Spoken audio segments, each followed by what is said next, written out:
Assalamualaikum warahmatullahi wabarakatuh. Perkenalkan, saya Wisnu Dewangga Putra Harja dengan NIM 21411040208 dari kelas 3 PAID. Di sini saya akan menjawab pertanyaan UAS tentang sumber belajar berbasis multimedia. Yang pertama, saya di sini memilih video dan juga blogspot. Kenapa saya memilih video dan juga blogspot? Yang pertama, video. Mengapa saya memilih satu dari beberapa sumber belajar berbasis multimedia ini? Karena di era sekarang pembelajaran menggunakan video itu merupakan strategi yang sangat efektif. Kemampuan siswa untuk menangkap pembelajaran lebih mudah menggunakan audio sekaligus gambar-gambar visual. Dalam materi pendidikan agama Islam, video juga merupakan salah satu sumber belajar yang sangat penting karena dalam penyampaian materi belajar sangat membantu dengan adanya video dan juga diharapkan dapat memudahkan siswa ataupun mahasiswa dalam mendalami materi yang dipelajari. Kemudian blogspot, mengapa saya yang kedua itu mengambil blogspot, yaitu karena blogspot itu merupakan media belajar berbasis multimedia yang cukup populer juga karena kemudahannya untuk mengakses, selain juga dapat mengirimkan materi, mencari opini, berita dan lain sebagainya. Itu juga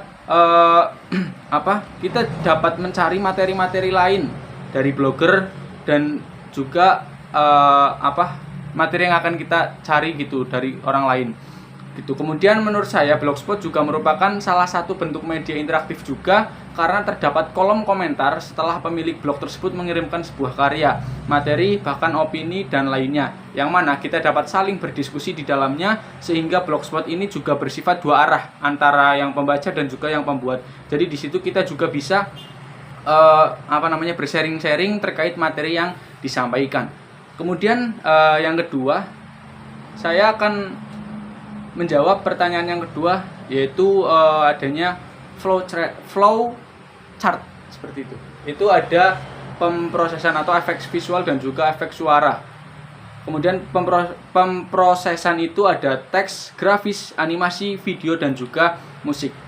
Kemudian ada menjadi produk multimedia, yaitu broadcasting, publishing dan juga perangkat lunak seperti itu. Pada awalnya flowchart digunakan oleh para insinyur industri sebagai sebuah struktur proses kerja seperti manufaktur perakitan. Saat ini flowchart telah digunakan untuk berbagai keperluan di bidang manufaktur, arsitektur, teknik, bisnis, teknologi, pendidikan, ilmu pengetahuan, kedokteran, pemerintahan, administrasi, dan disiplin ilmu lainnya.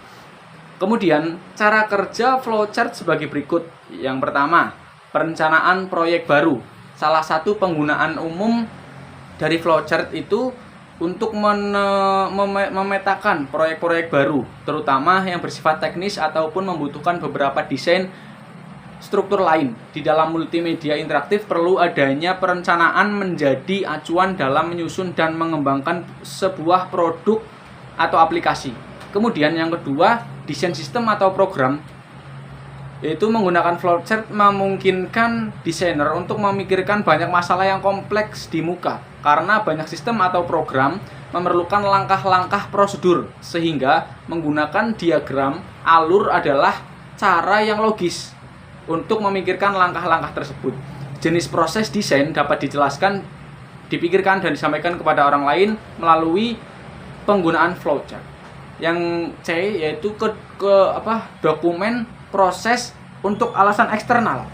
Bisnis sering memiliki persyaratan eksternal untuk dokumentasi, proses, dan flowchart dapat berguna untuk tujuan ini.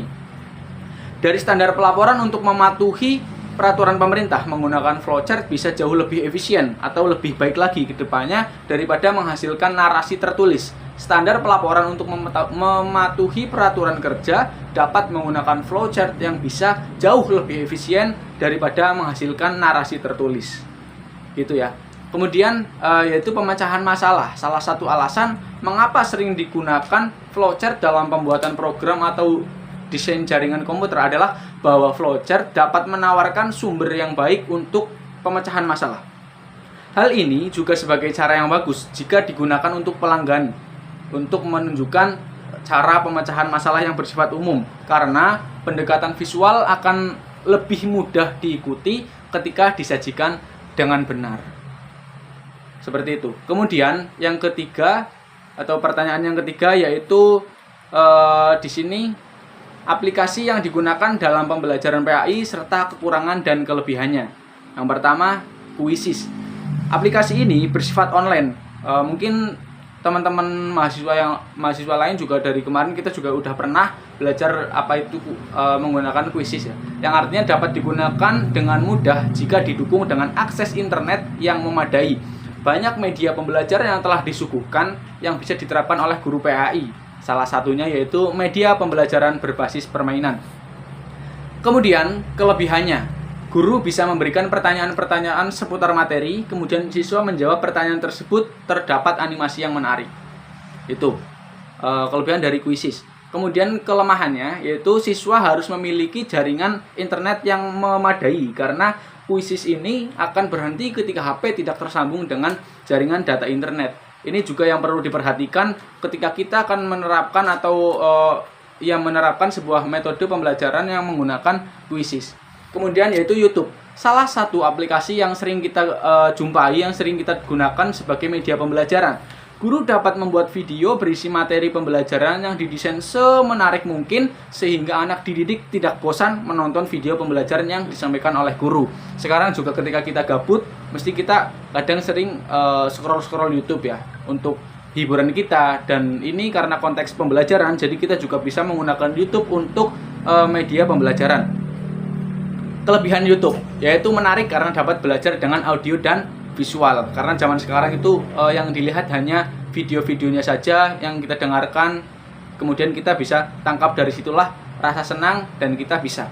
Kemudian dari kekurangan dari YouTube sendiri yaitu menghabiskan banyak paket data. Jelas dong, kita juga sudah tahu bahwasanya YouTube itu sangat banyak menyedot atau mengeluarkan paket data yang sangat besar sehingga perlunya kuota internet yang cukup banyak untuk mengakses video di YouTube.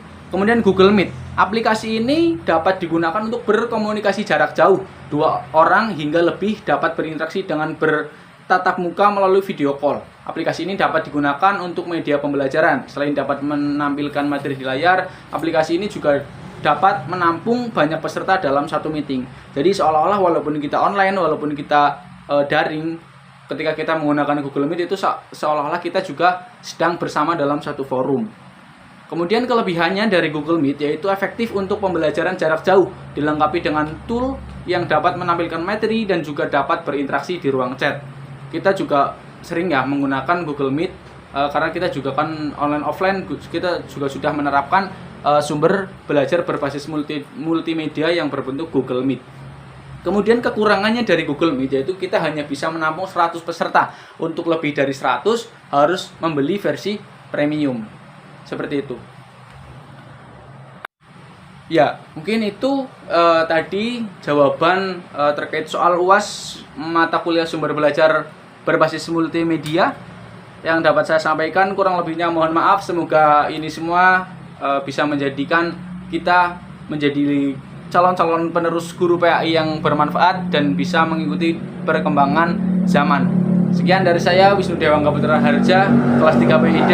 Kurang lebihnya mohon maaf. Wallahul muwaffiq ila aqwamit thoriq. Wassalamualaikum warahmatullahi wabarakatuh.